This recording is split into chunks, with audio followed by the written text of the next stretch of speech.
30-second backstory. Yeah. Or not edit it. Okay. Or whatever you want to do. All right, we'll roll.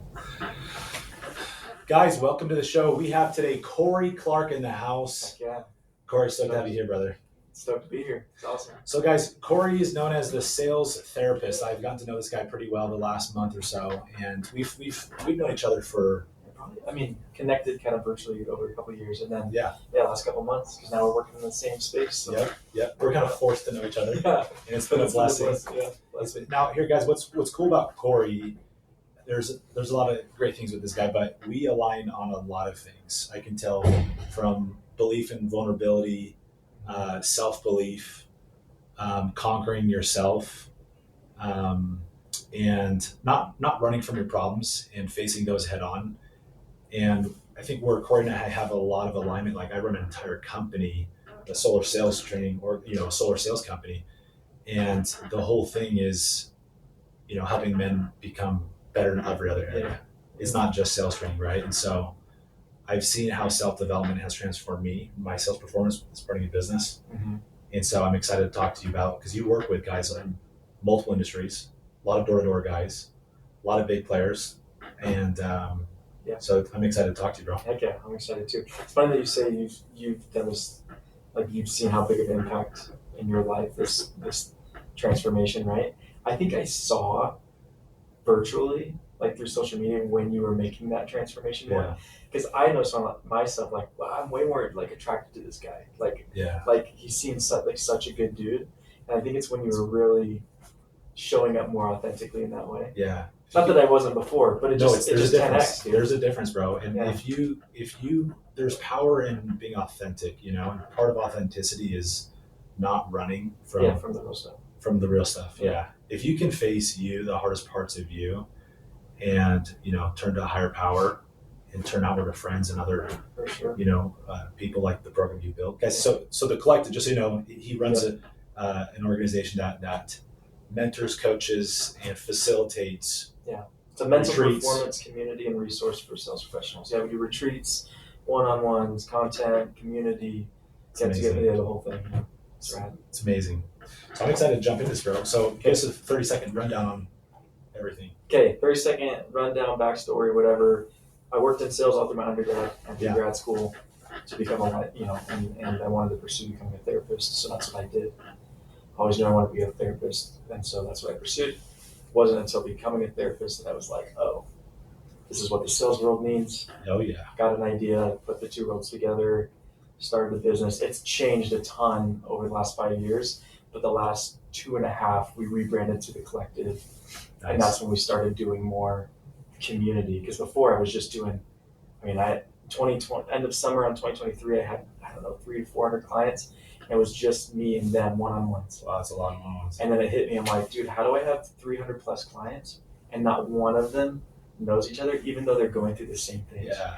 And that's when I was like, dude, I need to bring people together. So we rebranded The Collective, started doing these really dope retreats and community and just a total different level of development. And so, now we're rocking The Collective, and it's been a really fun business to build and very passionate. How many guys are in your program? We've had 4 groups, and they're 50-man groups. So we've had 200 people go through our 50-man groups, and then we're launching group 5 and 6 here soon, and then we have like an entry-level kind of community too. So we've had within The Collective at least a little over 200. Yeah, that's awesome. Yeah, that's huge. Okay, if you can give the 30-second elevator pitch, how does vulnerability? How does this group atmosphere help drive sales production and performance in general? Yeah. Sales will bring out parts of you that most jobs just won't even touch. You can go work a hard job in construction, end the day, and you're just like tired, and it's a lot. Sales, it's different. It's a different tire. It's bringing up limiting beliefs. It's bringing up insecurities, fears. It's allowing you to it's requiring you to tap into a different version of yourself every day. And so, really being like when you're faced with limiting beliefs and those fears and those emotions and those thoughts, that's got to come from somewhere. So oftentimes that all those things are going to be triggering parts of you that sometimes maybe you haven't processed yet, or skills you don't have yet. But there's a reason you see high emotional exhaustion rates in sales, is because it's targeting parts of you that you need to get to know. Yeah. And so you get to know yourself, and you know yourself more clearly. You can take ownership of what you need to more clearly, and you can step into and more in alignment to who you truly are more clearly. Which, when you do that, your ability to work through thoughts, emotions, situate, like, it just 10x's, right? So naturally, you just perform higher yourself more. Yeah. Well, I've personally seen that, man. I was always a top performer, but I was running from me too. things, and it's interesting. Like, you have different pillars of your life. You've got your career, you've got your financial health, you've got physical health, emotional health. Yeah. And I always say, how you do one thing is how you do everything. And last year, I had a big transformation with my emotional health, and it directly translated to a big impact in the career and attracting people and the energy changes. How have you seen that on your end, from helping men emotionally and work through emotions, work through struggles, and how that helps them act? How does that actually translate into more success? Yeah. I think with your emotions, they're gonna come from the more that you. Well, honestly, I think it builds trust. Yeah. I think that's the word that really comes to my mind, because when you were speaking, I was like, man, I'm thinking about my team, like the collective. I only have about six full-time employees, right? And but you ask any of them, if you put them in a room and be like, what's it like working with Cory? I think they'll be like, dude, we just trust the guy. Yeah. We just trust him. And that's not me. It's just because I'm aware of my emotions. I'm very real with what I'm feeling. Yeah. And I'm very secure in myself to be able to work through those things, to where I never hold on to a grudge. I don't hold on. If there's a discomfort, I'm talking about it. If I'm feeling an insecurity with my day because we're launching this new event, or I got a sales call, or whatever it may be, I'm processing, I'm working through, I'm taking ownership. And so I'm not letting those emotions own me. I'm being aware of them so I can own them. Nice. Right? And so when you do that, my actions aren't dictated by what I feel. Yeah. But more so, I'm doing what is in alignment with me, despite what I feel or not. And that allows me to show up the way I need to have that good result. Whereas in sales, if I'm feeling anxious and I'm feeling like, can I get this deal, whatever it might be, and I'm not even aware of that emotion, I'm not processing it. Yeah, you're reflecting. How can that now impact my whole day, or my relationship, or my ability to get this recruit? He might just be like, bro, this guy's not confident. They feel the energy's off. So your ability to work through an emotion and work through, and then act in alignment. Yeah. Dude, it's a game changer. You'll show up more confidently. You'll just do better. The problem is that a lot of people don't have the skill pattern recognition with emotions. Yeah. And they just I'm just feeling off, and if you can identify, okay, wait, what are you feeling? Yeah, specific. Because just feeling off, it could be anger, it could be lonely, it could be sad, it could be bored, and if one of those emotions is triggered often by something circumstantial in that day, and sometimes it's also triggered, it goes deeper if there's trauma with it. Yeah. And for me, as I healed some of those, recognize those emotions that were controlling my life, and there's always a protagonist emotion to anything, like anger, love. For if you lack of patience is the protagonist. And so if for me, recognize the emotion. Yep. Specificity. Yes, understanding what was controlling me, right, and realizing people can change. They could say something. But think about that in sales. If somebody can say something like "F off" and you're like, "I'm good," and guys can put off a facade with that from positive self-talk. You can only go so far. Yeah. But truly being good, that comes from filling your cup every day. That's taking care of yourself. For me, it's physically, emotionally, investing, making deposits in relationships, learning something new, mental health. And so I think having that clarity, if people can go in, recognize, okay, why was it a crap day? It wasn't your prospects. What were the emotions that were controlling you, right?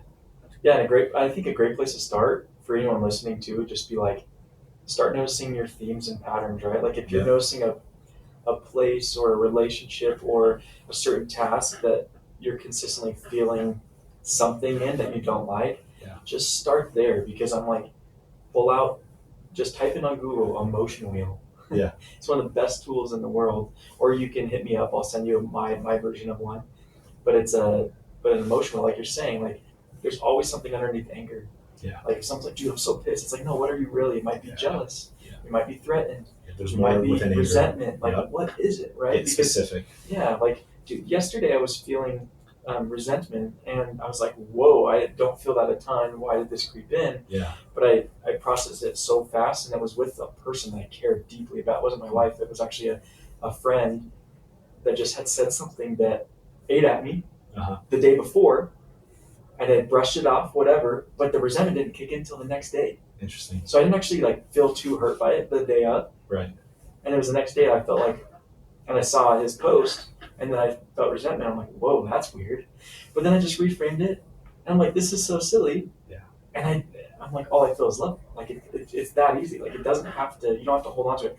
But you could see how that can turn into 3 weeks, 2 months, 5 months of you holding on to this silly emotion. It can control that you. like you could have let go. Yeah. But you just gotta pause and be aware and process. So I love that.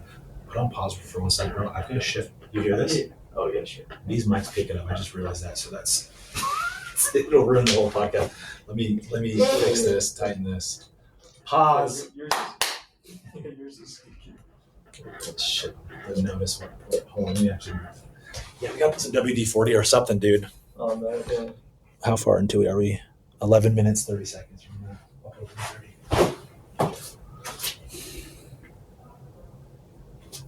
Sorry, I'll be off. No, you're good. Let's see if this is better. I can't move. I'm like frozen over here, bro. So if I'm like Steve stiff, I'm using more loosey goosey, but there's no way around it. Okay, here we go. Let's just get cozy here. I'll just not move. Yeah, hopefully it doesn't pick up too much. It picks it up. I already know. I remember there was one podcast where we heard everything, so I'm like, oh shit. That's the problem with these guys. Okay, so dude, talking about the emotional health, talking about this stuff. I know you're passionate about self-belief. Mm-hmm. Super. Why are you passionate about talking to specifically salespeople about self-belief? Yeah, well, salespeople are great people to talk about it because I think it's a value that they hold. Most people in sales, they value this concept, right? Of like, I see myself like I think a lot of us value this like better version of ourselves that we want to tap into. And sales attracts a lot of people like, oh my gosh, I think I can do that. I think I can go hit that. I think I can go make that. I think I can go create that. Like I think that's in every human. Yeah. But definitely those are in sales. I think we all feel that. Now, the reason I love self-belief so much, which I don't think I really realized this until I started tapping into it, but my passion for it came from, it's a little bit spiritual too, but I really believe that there's a purpose in limiting beliefs. I think God allows us to have limiting beliefs. Absolutely. And they're meant to be broken. Yeah. Because every time we break them, we start to see ourselves more clearly for who we truly are. Yeah. And we start to see ourselves more like God sees us. Yeah. And that's what I found is every time I break a limiting belief, like a legit one, I'm like, whoa, I didn't actually, like now I see myself more clearly. I can never go back. Right? But then I've realized I'm like, oh, God's seen me this way the whole time. So even like the version of Cory right now, I'm like, I think God sees me differently than I see myself right now. Yeah, absolutely. And I don't even know what that fully is, but as I step into alignment to who I am and believe in myself, I start to see glimpses of like, dang, that's Cory. Yeah. That's crazy. Yep. That's so rad. Yeah. That's so special, right? And so that's why I love self-belief, is because limiting beliefs are meant to be broken. Like, I don't think God's just going to snap a finger and be like, okay, boom, believe in yourself. No, yeah. Like, have all that. Like, see yourself clearly. It's like, no, you got to go through the trenches. Because it's just, it sucks, but it's beautiful at the same time. Like, it's so amazing. And you believe in yourself. You're now expanding your ability to just live in alignment and help others and be exactly where you're supposed to be, wherever that's supposed to be. Yeah, exactly. Yeah. Why is you overcome one limiting belief? You realize to some degree that was controlling you in your life in Totally. some manner. And you realize, okay, you realize it's all fake. It was all a lie. Yeah. And it was something that you accepted. It's like programming versus hardwiring. We think we're hardwired some way, but really we're programmed through our subconscious over time and repeated patterns of how we grew up, Yeah. who we're around. Right? There's some people Yeah. that think, oh, I can't be wealthy because of whatever reason where I grew up, where I can't, they think it's just crazy to make $100,000 a month, where you go somewhere like Miami, Florida. It's like you're poor if you make that. Yeah.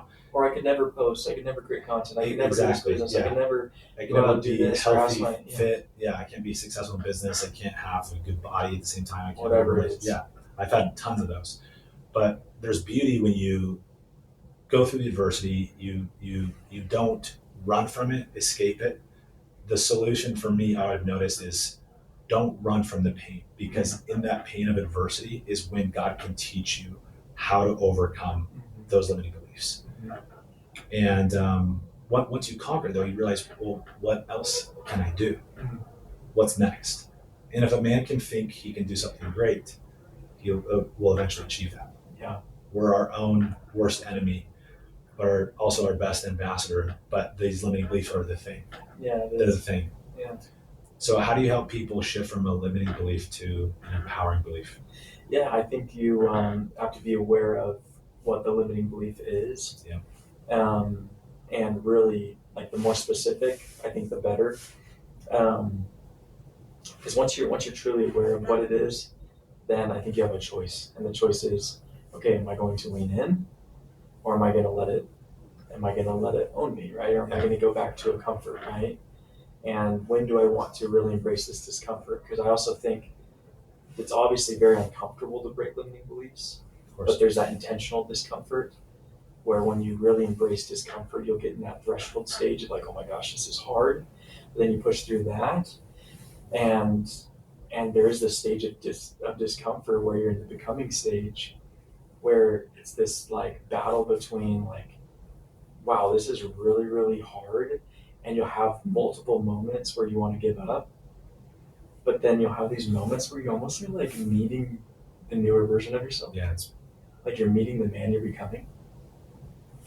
I don't know how else to explain that, but I've had these moments where I feel like I've met the man I'm becoming, and he's like, dude, keep going. Like, Yeah. like I'm so proud of you, you know? And if you go a whole life and your whole life and you don't experience that, like, that sucks. it sucks. Yeah. It sucks, right? I actually don't remember your full original question. But Like, how do you turn from a limiting to an empowering belief? yeah, so I think understanding it creates this purpose to be in, to lean in. Mhm. You gotta know why you're leaning in, because it is hard. And then I love to teach the principle, like with my guys. I love to teach them about that discomfort stage, because when they're there, I love to just be like, dude, as long as you're in alignment, bro, you are right where you're supposed to be. Yeah. Because the pain won't be there forever, but you're like this close to a breakthrough. Yeah. When that breakthrough comes, boom, identity shift. Like you Yep, can never exactly. go back, bro. Well, there's an interesting about psychology. The greater the pain, the greater the desire for change. Period. If you want someone to change, create pain. Yeah. And so, studying Tony Robbins and working through a lot of limiting beliefs myself, it was step one is identify, get clear, what's controlling you. Yeah. And then step two is what is it costing you? Like, how is this hindering your life? And a lot of that is just the potential of where could you go that you're not. I always think of hell after this life, of Yeah. God saying, hey, good job. You did an amazing job. But let me show you what I had in store for you, what you were supposed to do. Look at all these people you were supposed to bless. Opportunity cost, right? That's a form of hell. And Yeah. that's empowering. And some of the greatest entrepreneurs I've ever met operate with that kind of mindset. Yeah. Like, what if I don't wake up? What if I don't work hard? What if I don't run that one extra meeting, knock that one extra door, talk to that extra person? That could be another life I change and impact. And those compound, they add up. And as Ed Milet says, you're sometimes one relationship, one thing, one person away from changing your life, And so, Yeah, I think it's belief too. Like it's believing that that's true. Yeah. Like That's empowering. It is. Like if that is true, like there's a plan, there's a purpose, there's a potential for you to tap into, and there's beauty in that. If that rings core, like if that rings true to your core, then I'm like, what's the other option? Right. Not doing that. Like I hope that's empowering enough to say, okay, let's lean in.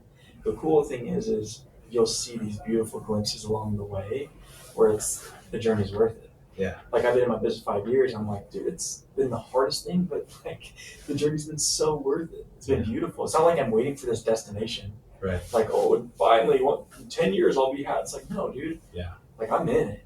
Yeah. We're living. Yep. When you have that mindset, you win bigger, Yeah. You remove expectations, you just appreciate, because that puts you in a state of abundance and more is going to come to you. There's this thought that I shared where I'm like, because people ask me like what your why is, which I think mine shifted a lot, and I think it's allowed to. Yeah. And right now, for me, there's this concept I hold in my mind where I'm like, I think I'll be 90 at some point in my life, and I'll look back when I'm 90 and I'll go, I could not have drawn that up. Yeah. I could not have drawn that life up. Yeah. There's no way. Yeah. Like I don't even actually know fully where I want to be in 10 years, 20 years. It's hard to tell. Like I just know I'll be right where I'm supposed to be. Yeah. And right now I know what I'm supposed to do in the next like 6 months to a year for sure. Yeah. I feel very guided in that. Yeah. But I'll look back when I'm 90 and be like, dude, I couldn't have freaking drawn that up. It's hard to tell 10 years from now. I like that. What does Steve Jobs say? He said it's hard to connect the dots looking forward, but it's very easy looking back. Yeah. And it's interesting. I try to think in terms of 5 to 10 years, but less of like what do I want to achieve and who do I want to become. Yeah. Because it's hard to know exactly what we'll be doing, what our companies, what our life will look like. But we can imagine who we are, how we talk, how we walk. If you can imagine on that, I feel like you attract a lot more success, and as long as and you'll be more fulfilled if you're focused on not just what am I getting, but how am I creating value and how am I empowering other people. Totally. Yeah, I feel like you can't go wrong with that mindset. Totally. Talk to me about alignment. You mentioned that was something big for you before we jumped on the show. Yeah, alignment's huge, man. That's like anyone in the collective, they're like, we talk about alignment all the time. Like that word is used every day. And it is important. I would say what I mean by alignment is so many guys in high performing jobs, especially if we're going to tailor back to sales or entrepreneurship too, we place so much worth and value in goals or this or that or things, and it's just not that that's crap, because that's not. Yeah. But all of that is a byproduct to who you are. Yeah. Facts. It is. That will always be true. That's you'll get bigger stuff if you focus on the right. Yes. Yeah. You have to, if you're listening, you have to just believe that, and you got to give this theory a chance that all the money, the success, the relationships, the goals, the dreams, the whatever, it will come as you live in alignment to who you are. Yeah. Now, most people don't actually know who they are, right? And you can have influences in your life that have played an impact in who you are and have shown you amazing values, and some people are like, oh, like I'm like really tied, like some people tie their identity to their religion, right? It's like, dude, you're not who you, like your religion is not who you are. Yeah. It's just not, right? Yep. Now, there might be some values within your religious beliefs that you are aligned with, that are like who you are, right? Yeah. But where you choose to worship is not your identity. Correct. Right? Your identity, I believe, is placed in values. Yeah. And so what I really like to do and is really help guys get very clear on what are your core values as a person, right? And I say 5 to 10 core values, and you're allowed to change them over time. You can add more values, you can take away some, but start somewhere, get really clear on your 5 to 10 core values. And then you get to ask, what does it mean to live in alignment to these values? Yeah. Because that's who you are. That's authenticity. It's huge. Right? And they've studied They're like, okay, of all these different things that people have talked about, when people are authentic, they communicate authentically, they are true to themselves, not caring to offend or appease. They vibrate differently, or in other terms, There's authenticity. they're more attractive because they've studied literally the amygdala in the brain. This is wild. Okay, this Harvard did a study, and when people who were deeply passionate about something that they believe, they spoke from that passion, their amygdala is firing like crazy, more than normal. Yeah. And when somebody communicates in that way, the other person listening, their amygdala is also firing. That's the emotion. Dude, our amygdala's been firing. They've been firing. So that's what happens when you talk to people that are hyper driven, hyper successful. They have a different energy about them. That's what it is.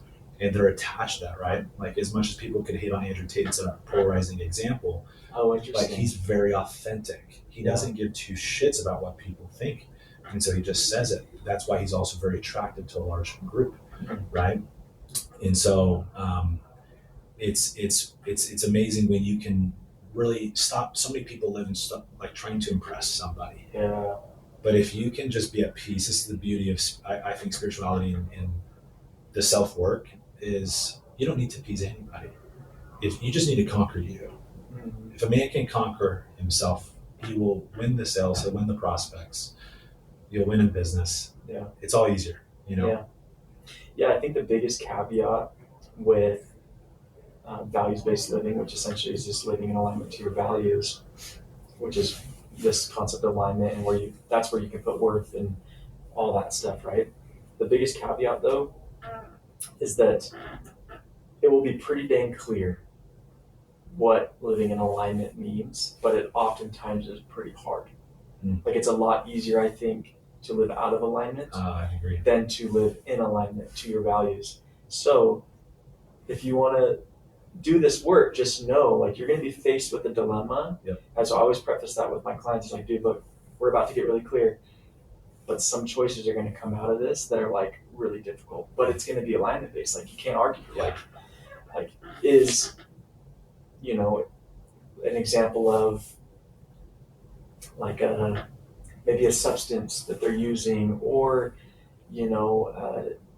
showing up and this is a great one. Should I share this with my business partner, or should I share this with my wife? Well, it's like, do you value, being real in relationship? Like, whatever their value is, like, dude, I value depth in relationships. It's like, you? Yeah. If depth is truly your value, yeah. Like, are you going to be vulnerable, or are you not? Exactly. Like, because the second you choose to hide this, you're saying, I'm going to live out of alignment to who I am. Yeah. So your choice, right? If self-belief is a value, and at my core, I'm like, dude, I could go make X amount this month. But now I'm like, self-sabotage this. It's like, that's not just a self-sabotage. That's you now living out of alignment to who you are, right? And so once you get clear on who you are, like, the game is trying to stay in alignment. Yeah. And then that's where the miracles happen, right? And you'll always go in and out of alignment. Like, there's moments I live out of alignment, but you just want to get back in alignment. Can I comment on that? Like, when people get out of alignment, I feel like there's a lot of people can shame themselves. Oh, sure. And I think it can be you can shift it from an ugly thing to a beautiful thing if you look at it with the perspective of, hey, what caused this? What was the pattern behind this? Yeah. What emotions, what circumstances, what situations led up to this? Because what I've noticed, Cory, is people, if they don't recognize the pattern behind why they did what they did, you can't change. Yeah, it's hard. If they don't know what emotions controlling them, they don't step back and look. They just avoid it. They mask it, and they run from it. They just become workaholics. They drown themselves in video games, drugs, whatever it is, girls, and distractions, right? Mm-hmm. But if you can really face it head on and look at what that is, you can start recognizing the pattern. Yep. And then you can actually create change. Yep. And so, to anybody that has, whether it's a vice or a bad habit or something, or like you relapse on something, look at the pattern. Just like, okay, what was I feeling? Mm-hmm. So, anyways, just wanted to chime in. Yeah, there's just zero shame in, like, that's the cool thing about grace. Grace is allowed. Yeah. Like, grace it's there. It's totally allowed. Like, maybe a good affirmation for those that are listening is something I tell myself all the time. Like, because I fall off the horse. Like we all fall off the horse, right? Yeah. My affirmation is good thing I'm the guy that gets back on the horse. I love that. Like that's a belief, right? Like I'm the guy that gets back on the horse. Yeah. Which gives me grace to fall off. Yep. Good thing I'm the guy that gets back on. Yeah. And that's just what I stick to. I'm so less focused on getting like falling off. Because like I You should fall fall off. off. If you ride harder, you ride faster, you're gonna fall off. You're gonna fall off. Like good thing you're the guy that gets Yeah. back on, bro. Absolutely. You don't have to wait 6 months to get back on. Just get back on. I love that. You know. Hey, And, dude, like, go ahead. No, you're good. A question for you regarding the people you've seen in your group. You've had different levels of success in the collective, yeah? Yeah. Just think about the difference between some of your top guys you've seen in there and some of the lower performing guys. And I'm sure there's difference in correlation of like different severity problems in their personal life without going too in depth. I'm not trying to dig up like, do you see, I'm not trying to go in the route, do you see more problems within guys that have bigger success? But what the guys that have, I'd say, a good life, better life, that live in alignment, but also have good, success with their business and growth, and that you'd say feel fulfilled compared to those who don't.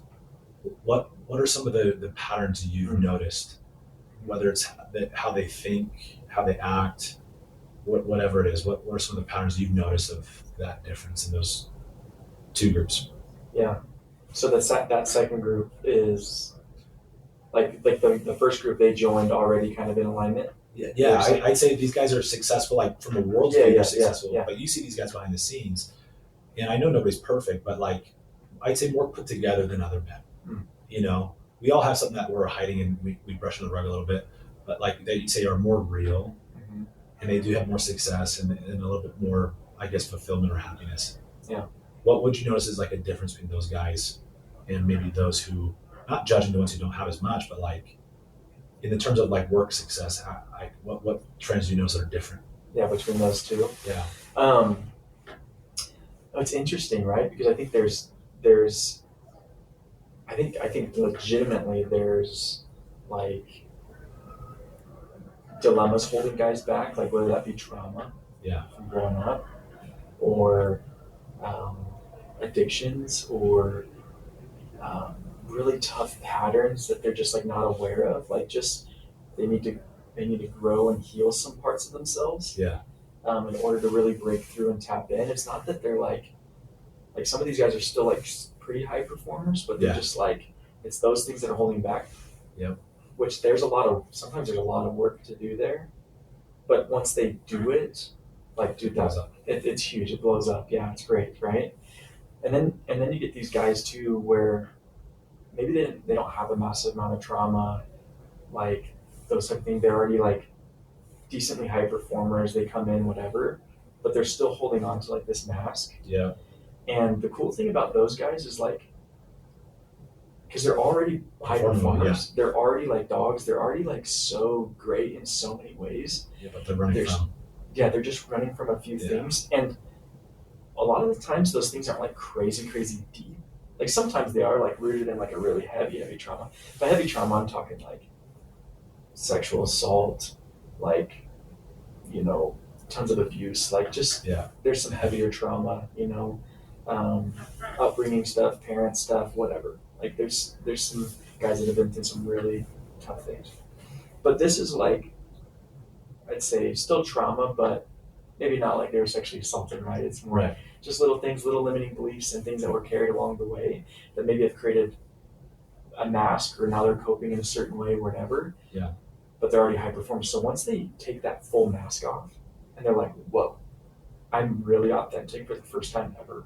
Like I'm truly allowing myself to be seen for the first time. I mean, I've had business owners in our group just like for the first time ever be like, oh yeah, I'm addicted to pornography. Yeah. And they're like, dude, I'm never sharing with anyone, you know? It's healing for them, dude. Or whatever it is that they're coming and saying, it's right? Like the metamorphosis begins.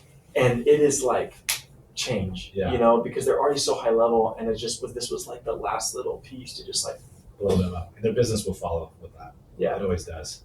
It always is. It's only a matter of time. If they stay truly authentic to that, keep growing. And I'd say like they're healing. They're not as much in like they don't stay as long in the healing phase. Then they're focused more on like alignment phase. Whereas sometimes this party, the healing phase can take some time. A long time, yeah. To where there's just a different level of therapy growth, that's needed, which isn't bad. It's just that's part of their story and It is. their life, you You know, know. it's interesting with people who have, the business world and the sales training world will come in and try to solve their problems and say, you need better sales training, you need to ask better questions. And, I'm stepping up in the industry, basically calling bullshit on it and saying it doesn't matter if you give the best question sequence, the best training, the best patterns, the best nonverbal training.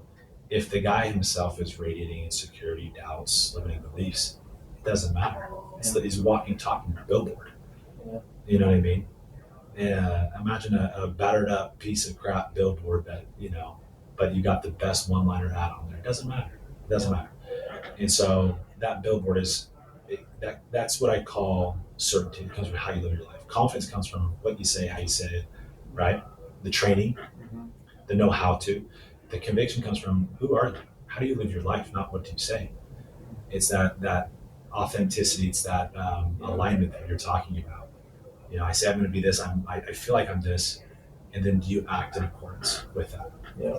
And people feel that. It's real. Yeah, they do feel that. It's real. And so you were mentioning something about healing for men and that guy that, just guys when they open up.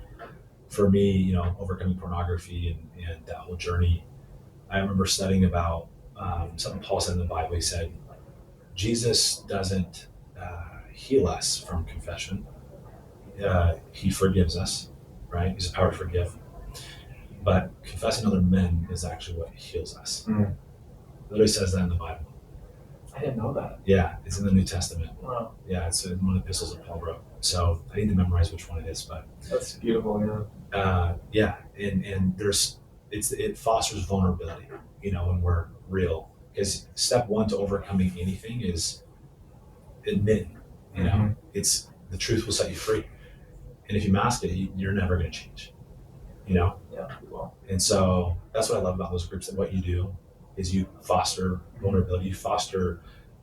Yeah, it's the most real environment. But I always tell guys when they're on their intro call, I'm like, this will be the most real environment you'll ever be in with each other guys ever. That's awesome. And they're like, and I'm like, I know that's not very attractive, but I'm like, I'm telling you, it'll be your favorite part. Yeah, that's so cool, Cory. That's so awesome. Thanks. It's powerful. It is, dude. It is. So I want to wrap this a little bit. If you could give a tip related to this topic we're just talking about, basically talking about self-developing, healing, growing, being in alignment with yourself, knowing who you are, knowing your core values, understanding with your emotions that control you.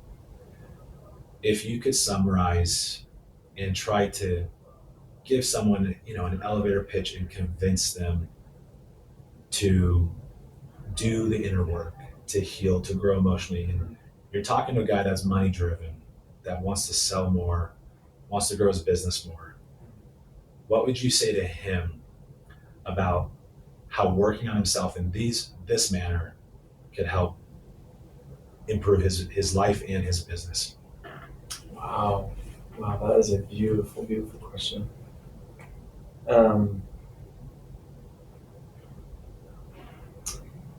I think what I would say is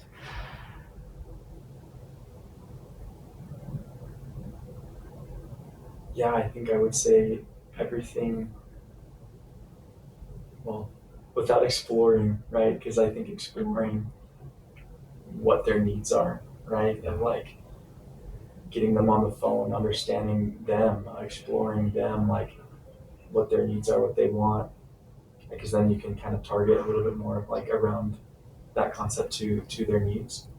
But I think a generalized view is it's like giving everything that you want, dude. Everything that you want in life, in this world, the relationships that you want, the fulfillment that you want to feel, the success that you want to have, the impact that you want to have. Like, I imagine anyone on that call that I'd be with, all of them want to become the better version of themselves, right? They all want that. But why, right? And it's like everything that you want, the fulfillment, the relationships, the joy, the freedom, all that. I promise the foundation is really looking clear at who you are, living in alignment to who you are, And I'd say not doing it alone. And I mean, Yeah. not just, I don't mean just with other people, but I also would say your higher power. Yeah. Amen. Like doing it with people and God. Yeah. Like you have to. You do. And as you do that, you'll experience you'll have these moments where you're like, dude, you're so much more abundant. Yeah. You're not wrapped up in scarcity. Yeah. You're more fulfilled. You're not wrapped up in suffering. You're free. You're not wrapped up in anxiety. Like you still experience those things, but your ability to work through them is just different. And if you are in suffering, it's purposeful. Yeah, it and is. you know it's like, oh, this is where God wants me to be. I guess I'll lean in. Like it's not going to be this unnecessary problem suffering that you're in. Like it's that crap's not in my life anymore. Yeah. It's just not. Like if I'm in pain, I'm like, oh, I guess there's a reason. Yeah. Because I am living in alignment, right? Like, yeah. And so my life, I feel fulfilled in a lot of ways because I'm where I'm supposed to be. I love that. And so it's the secret. Yeah. And to joy, I think, in a lot of ways of life. So I guess that would be the rule. That's huge. That part about God, I want to comment on that. I feel like we all, to some degree, feel unique, right? And our problems feel unique. Yeah. But when you get in groups, you realize, oh, we're not as unique as you think. We are, but there's a lot of similarities and patterns. And that helps you feel less shame and feel more connected. And connection is one of the key human needs, one of the main six that we all have. The certainty, uncertainty, variety, and then significance, love and connection, growth and contribution. And when you feel isolated in your pain, it hurts. But when you turn to God, sometimes people can't understand. Even a friend, they can't understand exactly what you're going through. When people are really broken, they really do the healing work. Like you go to the bottom, right, of the hardest parts of your life and your trauma, and it's those points are so unique to every individual. There's not one soul that will fully understand on this planet other than God and Jesus. And that's why it's so powerful, because when you feel broken, as you turn to God, I feel like you can feel whole in amidst feeling broken, because you it's like going to a mentor. Someone, when people come to me, I help see their potential. I see them on the other side of growth and execution, discipline and systems and structure in their life, right? Certain habits that they can't even see themselves. And my mentors have done the same for me. Mm-hmm. That's what I feel like is the beauty. When you feel so shattered, so broken, and you have a relationship with a higher power, sometimes other people can't help you see that. But that relationship is so critical, because it's the exact belief you need to take one step and put in front of the other and see there's a brighter future for you. I'd say that's the purposeful pain. Yeah. That's like because these 5 years, like there's been some sucky moments for sure. Yeah. I feel like I just got out of one. Yeah. But it was like just purposeful pain. Like I can't sit here and say it wasn't meant to be. I'm like, dude, I was totally supposed to be in that pain, and I did it with God.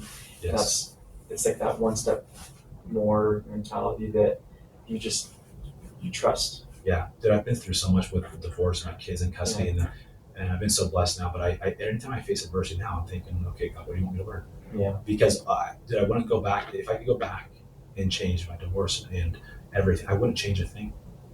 I wouldn't change a thing, because I've seen how much that pain has catalyzed growth within me. It's expedited the growth. That growth has expedited a whole different life for me. I wouldn't have half of what I have without the pain. Wow. Another thing I learned from pain is inevitable, but suffering is a choice. Mm-hmm. You can be going through it, and I was at some of my happiest moments of gratitude and peace. Yeah, isn't that crazy? At the bottom. And it's a choice. It's a choice, and you have to every day shift the focus from not what am I lacking, because that's usually what it is. Something's wrong. What do I not have? Shift it to what do you have? What's going for you? And that is the beginning. That's the first domino of momentum, of great energy, of attraction, of transformation. Yeah. So going back to that, that's why it's so important to have that relationship with God, is because sometimes you can't see things put together when it's broken. You can't. It's huge. Yeah. I believe that too, for sure. Yeah. Well, I love what you're doing, brother. You're on a mission. It's a man on a mission. Hey, sales therapist on Instagram, right? Sales therapist, yeah. Okay. Yeah. Any last words for the audience? No. I guess if you ever feel a pull to really work on yourself in a whole different way, this is the place. We're doing it in a very special way, and it works. and you'll get real and you'll take ownership. Well, that's the part I can't do for you. Yeah. But we create a very meaningful environment and successful environment for guys to be able to take ownership in. That's amazing. And I've been in different groups and I know how hard that is to do. Yeah. And just hearing you talk about it, I can tell what you're doing is working. Thanks. And hearing the testimonies of growth. So, guys, if you want to do something hard, breakthrough, this is the thing. So go give Cory a follow. Cory, thank you for coming on, having the deep talks, and excited for more, bro. Thanks, bro. Let's go. It's good. Wow, bro. I feel like I was like quadriplegic, just like can't move. I'm usually like loosey goosey, chill. I'm like you can hear every single squeak. So we had to like literally not even post a podcast. One of them was so bad. Oh.